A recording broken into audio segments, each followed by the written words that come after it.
اور یہ فقہ کا مسئلہ نہیں ہے. ہم فقہ کے مسئلے پہ اس وقت جائیں گے جب کوئی مسئلہ اللہ کے قرآن سے ہمیں نہ ملے. جب قرآن پاک سے ایک مسئلہ صراحتاً بیان ہو گیا، بات ہی ختم. اب ہم دوسرا تیسرا سہارا لے نہیں سکیں گے. طلاق دینے کے بعد جی بچے ہیں، خاندان ٹوٹ جائیں گے. کوئی نہیں جی، وہ 60 بندوں کو کھانا دے دو. وہ 60 بندوں کا کھانا طلاق کا کفارہ نہیں ہے، وہ قسم کا ہے. وہ قسم کا ہے، طلاق کا نہیں ہے. حتی تنکیھا زوجا غیرہ، جب تک دوسرے خامد کے پاس نہ رہے. فإن طلقھا، پھر اگر وہ طلاق دے دے، فلا جناح علیہ، ان دونوں پر کچھ گناہ نہیں، آپس میں مل جائیں. اگر سمجھتے ہوں ان یقیم حدود اللہ، کہ اللہ کی حدوں کو قائم کر لیں. اور یہ اللہ کی حدیں ہیں، اللہ بیان کرتا ہے. یہ مسئلہ انتہائی اہم ہے جس کو قرآن نے ذکر کیا. ایک آدمی نے اب طلاق دے دی اپنی بیوی کو، اب اس کے لیے وہ مطلقاً حرام ہے. یہ بات یاد کر. اب وہ واپس لوٹنا چاہتی ہے پہلے خاوند کے پاس، تو اس کا جو طریق ہے وہ قرآن پاک نے بیان کیا ہے. عرف عام میں اس کو ہم کہتے ہیں حلالہ. اس حلالے میں موجودہ وقت میں لاتعداد اور بے شمار غلطیاں کر رہے ہیں لوگ. بڑی توجہ سے یہ مسئلہ سمجھ لینا، اور یہ مسئلہ ہمارے معاشرے کی بہت بڑی ضرورت ہے. قرآن پاک نے اللہ فرماتا ہے کہ جب تیسری طلاق دے دے، اب وہ عورت اس کے لیے وہ اب وہ کیا کرے؟ حتی تنکیھا زوجا غیرہ. اب وہ عدت پوری کرے گی پہلے طلاق کی، عدت پوری ہوگی. حتی تنکیھا زوجا غیرہ، اور وہ اس وقت تک پہلے شوہر کے لیے حلال نہیں جب تک وہ دوسرے خاوند سے نکاح نہ کرے. اس میں غلطیاں ہیں جو دوسرے نکاح میں ہیں. ایک تو یہ مسئلہ سمجھ لیں، ہم پر ایک اعتراض ہوتا ہے، اعتراض کی کتابیں لکھ دی گئی، تقریریں کر دی گئی، اور میں برملا کہنے میں کوئی اظہار نہیں. اہل حدیث مکتبہ فکر نے یہ بہت بڑا ایک الزام ہم پہ لگا دیا بغیر ہم سے پوچھے. دیکھو جی، ان حنفیوں نے اور اہل سنت کے لوگوں نے حلالے کے نام پہ جو غلیظ لفظ وہ استعمال کرتے ہیں، میں بیان نہیں کر سکتا. غلیظ لفظ، حالانکہ ان کی تفسیر آپ اٹھا لیں جو سعودی عرب سے چھپتی ہے، جو وہاں حاجیوں کو فری دی جاتی ہے، وہ جاج کو فری دی جاتی ہے، میں نے وہ رکھی. جو میں مسئلہ بیان کروں گا اس میں بھی لکھا ہے. ان کے بہت بڑے شیخ ہوئے ہیں زبیر احمد زئی، جو اہل حدیث مکتبہ فکر کے امام کی حیثیت رکھتے ہیں. اس نے بھی اس مسئلے کو، احناف نے بھی اسی طرح لکھا. اور یہ مسئلہ کسی فقیہ کا نہیں ہے، یہ مسئلہ اصل میں اللہ کے قرآن کا ہے. مسئلہ کیا؟ یہ مسئلہ سمجھ. جب آپ نے کسی دوسرے سے اس کا نکاح کرنا ہے جس کو طلاق ہوئی ہے، وہاں اب کتنی چیزیں ضروری ہیں. ایک تو وہ نکاح مطلق ہوگا. نکاح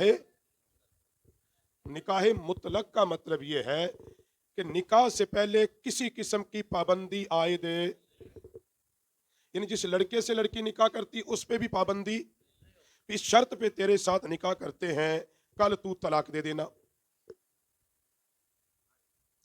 ایسی کوئی بھی شرط رکھ کے اگر نکاح کریں گے وہ نکاح ہی نہیں ہوگا. وہ نکاح ہی تصور نہیں ہوگا، باطل ہے. جو قرآن کہتا ہے دوسرا نکاح وہ دوسرے شوہر کے ساتھ رہے، وہ نکاح مطلق ہوگا.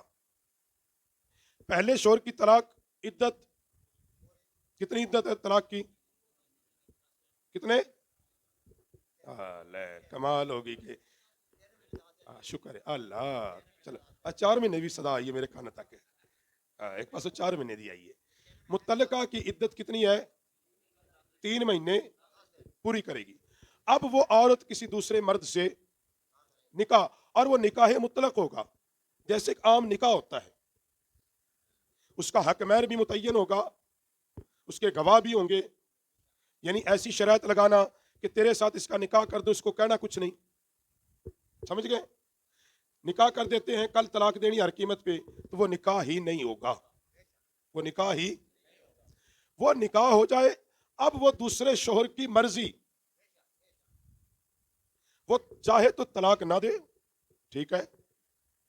اب اگر دونوں میاں بیوی کا آپس میں سلوک ہو جائے، وہ تا یاد بیتے، ٹھیک ہے، ساری زندگی چلے کام، ان کی اب سلسلہ آپس میں نہیں بنتا، کوئی نہیں گزارا ہو رہا، اب وہ طلاق دے گا، آدمی پھر دے گا طلاق، کسی کے دباؤ اور شرط کے تحت وہ نہیں، ہاں ویسے اب نہیں گزر بسر ہوئی، پھر ٹھیک ہے، وہ طلاق دے رہا ہے، اور پھر وہ عدت، اب وہ پہلے شوہر سے نکاح کر سکتی ہے، اب پہلے شوہر سے نہیں، یہ ہے اصل حلالے کا طریقہ، اصل حلالے کا یہ طریقہ ہے، بغیر شرط کے دوسرا نکاح ہوگا، علاوہ سے پابند کر دیا، کسی لڑکے کو پکڑا، تیرے ساتھ یہ نکاح میں کروں گا، میں طلاق دے بیٹھا ہوں، لیکن اس شرط پہ تو اس کو کچھ کہے گا نہیں۔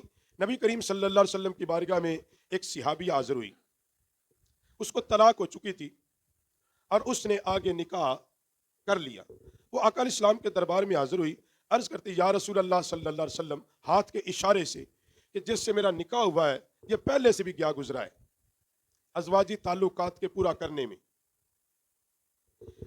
تو آقا علیہ السلام نے فرمایا تو کیا چاہتی ہے؟ آقا میں چاہتی ہوں کہ یہ اس سے میرا نہیں گزر بسر، اگر ہو جائے تو میں پہلے شوہر کے پاس سے۔ نبی علیہ السلام نے فرمایا کیا تم نے ایک دوسرے کو چکھا ہے؟ عرض کرتی نہیں۔ فرمایا جب تک تم ایک دوسرے کو چکھو گے نہیں اس وقت تک تو پہلے کے پاس نہیں جائے گی۔ سمجھائی گل دی؟ مسئلہ آیا سمجھ؟ یہ ہے اصل حلالے کا طریقہ، اور یہ فقہ کا مسئلہ نہیں ہے، ہم فقہ کے مسئلے پہ اس وقت جائیں گے جب کوئی مسئلہ اللہ کے قرآن سے ہمیں نہ ملے، جب قرآن پاک سے ایک مسئلہ صراحتاً بیان ہو گیا، بات ہی ختم، اب ہم دوسرا تیسرا سہارا لے نہیں سکیں گے۔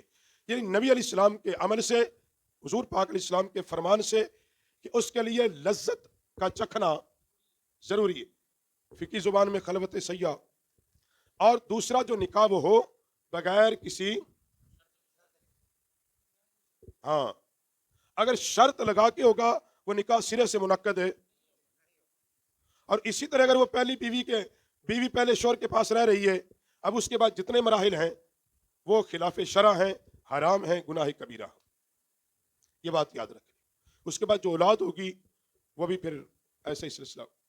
اب یہ کہنا طلاق دینے کے بعد جی بچے ہیں خاندان ٹوٹ جائیں گے، کوئی نہیں جی، وہ 60 بندوں کو کھانا دے دو، وہ 60 بندوں کا کھانا طلاق کا کفارہ نہیں ہے، وہ قسم کا ہے،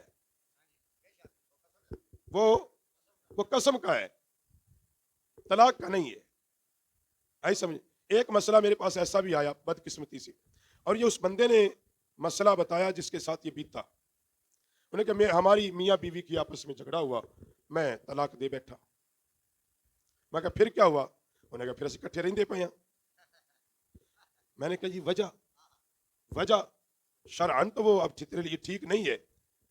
وہ کہتا جی ساڑے پیر جڑے نے بڑے پہنچے ہوئے نے، بڑے کامل نے، درویش نے، حق دے ولی نے، اسی گئے، انہیں میری بیوی نو بلایا، میں نو بلایا، انہیں میری بیوی نے کہا بھی تینوں کوئی اعتراض ہے اس بندے تھے؟ تو انہوں نے کہا جی نہیں جی پیر جی میں وسنا چاہنی ہے۔ میرے کو پوچھا بھی تینوں کوئی اعتراض ہے؟ میں کہا جی نہیں میں تو وسانا چاہنا۔ تو کہنا بس ٹھیک ہے پھر تسی تہاڈا نکاح قائم ہی قائم۔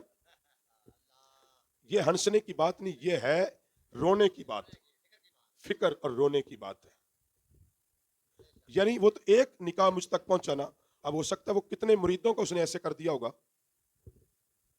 یہ تو ایک خبر مجھ تک پہنچ گئی تصدیق کے ساتھ، اب ہو سکتا ہے کتنے ہی لوگوں کا ایسا مسئلہ اس تک آیا ہو اور اس نے یوں ہی وہ کام۔ اب وہ جو گناہ ہو رہا ہے سارا، وہ سارا زنا ہے، اس کا جرم کس کے سارے؟ سارا پیر تے نہ پاؤ، نہ نہ نہ نہ نہ نہ بھائی، پیر نے فتویٰ دیا، علماء موجود تھے، اللہ کا قرآن تھا، مسلمان ملک میں بستے تھے، کس نے روکا تھا آپ کو کہ آپ جا کے مسئلہ نہ پوچھیں؟ اب اپنی آسانی کے لیے سارا ملبہ، پیر تو مجرم ہے ہی ہے نا۔ فقہاء نے لکھا کہ اسلامی ملک کے اندر کوئی بندہ یہ دعویٰ کرے کہ مجھ تک دین نہیں پہنچا، اس کی یہ بات جھوٹ پر مبنی ہے۔ ایسے ملک میں تو کوئی دعویٰ کرے کہ جہاں جبر ہو دین سیکھنے پہ، جہاں پہ وہاں تو چلے کوئی کہہ دے یار مجھ تک دین ہے۔ اب پاکستان میں لاکھ ہماری اختلاف ہے، ساری چیزیں ہیں، لیکن کم از کم اتنی آزادی ہے کہ ہر مسلک کے بندے کو اپنے مسلک کے عالم دین سے دین سیکھنے پر پابندی، اتنی آزادی ہے، اتنی سختی نہیں ہے۔ باقی ہماری اختلافات ساری اپنی جگہ ہیں اسلام کے معاملے، مگر یعنی کہیں پہ ایسا نہیں ہے آپ کو بندوق کے زور پہ روکا گیا ہو کہ آپ دین نہیں سیکھ سکتے، ایسا تو نہیں ہے نا۔ تو پھر نہیں سیکھا قصور کس کا ہے؟ ہمارا ہے۔ اس لیے یہ وہ مسائل ہیں جو ہمیں سیکھنے چاہیے، یہ مسائل ہیں کہ ہمیں گاہے بگاہے کچھ وقت نکال کے سیکھ لینے، یہ ہے ضروریات زندگی۔